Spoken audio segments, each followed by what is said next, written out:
Are you worried that you'll never be completely happy with your branding? Are you constantly changing things up, noticing new fonts or new colors or imagery, or you get really inspired by someone else's brand and you keep thinking, maybe my branding isn't right, maybe I should change this, maybe I should redo it, and you're just never quite happy, you're never quite fully confident in it and feel like, yes, this is my branding, I'm happy with it, I can move forward. It's constantly sort of nagging at you and you feel like this need to change things all the time, and you're so easily swayed by other things that you see. Whenever you come across new inspiration, you're thinking about changing things up again. Now, I used to struggle with this in the past a lot because, as they say, designing for yourself is one of the hardest things to do.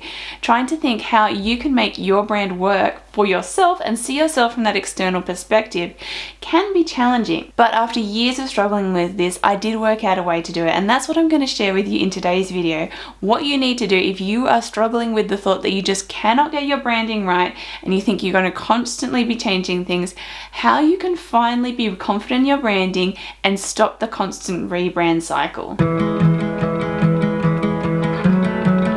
I'm Tabitha Emma and I'm a brand design educator, and I help creatives go from vision to visual so that they can create a compelling, long-lasting brand that they feel confident in and will attract their ideal audience. Now, for a long time, I never felt completely happy with my branding. I was constantly changing things, I wasn't very consistent, and I'd easily stray and get caught up with some sort of inspiration and want to change things up again, and it felt like I could never get it just right.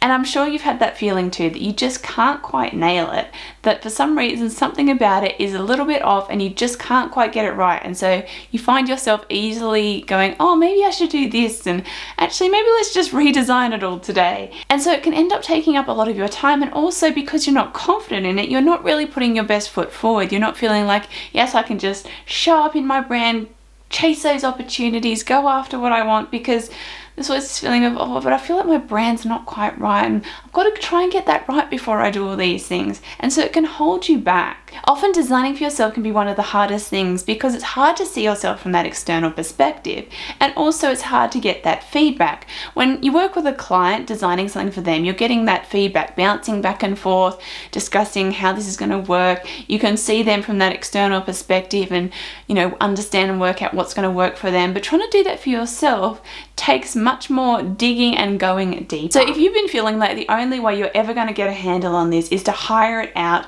and that trying to work it out yourself is just never going to work, well, I have some hope for you. And today I'm going to share with you the key step that you need to be taking if you want to finally nail your brand identity and create something that you're going to actually stick to and feel really confident in. And remember, it's not just about you either. It's also about creating something that's really going to work for your brand, that's going to really attract that ideal audience, and something that they're going to love and is really going to start to build a strong brand that's going to position you properly, that's going to connect with those right people, and it's going to create those raving fans. People aren't just going to go, oh, that's kind of pretty and nice, but people are going to be obsessed with your brand because it's just so amazing and you've really thought through your branding in a more deep and meaningful way. Because really, branding is a type of marketing. It's how we're showing off our business, and we're creating this identity that people can connect with and feel a part of. It's not just about making things pretty. And I think this can be a misconception because we call it graphic design. We just think it's graphics that we design, make pretty. But graphic design is actually communication design, and that is the key, is really getting clear on what it is that you want to communicate and who you're communicating it to. Because when you get clear on that communication, you can then translate that communication into visuals. So the first key step before doing anything else is really thinking about what you want to communicate in your branding. Once you get clear on that, then it's going to start to make it a lot easier to move forward to the next step. So what you need to be doing before looking for inspiration, making mood boards and trying to come up with a visual style and all those sort of things, is taking the time to get clear on what do you want to communicate about your brand and who do you actually want to be communicating it to. You need to be considering things like who your audience is, how you want them to feel, how they're feeling right now, what they are looking for, what their desires are, what their struggles are, and really getting deep on who this person actually is.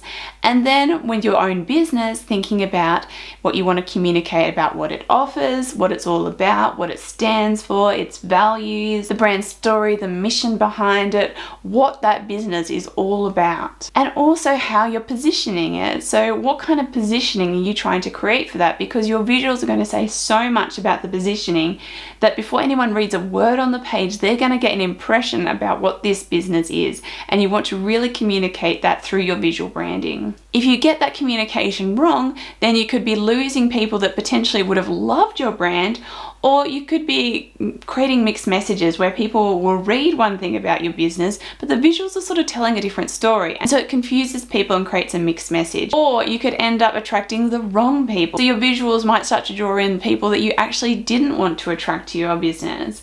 And so that could mean things like if you wanted to charge higher prices and you attract people that are more looking for a cheaper brand and don't have that bigger budget, your communication is going wrong and you're attracting those wrong people. And you'll be like, why do I keep getting these people coming to my brand? That's not who I was after. And it's because that visual communication is going wrong, and so you're not speaking to the right people. And this could work in reverse too. If you made your brand look super high in luxury, but you've got things that are more affordable, then people will see that branding that could actually afford it and instantly think, oh, that looks a bit above me, I'm not going to bother even looking, and move on.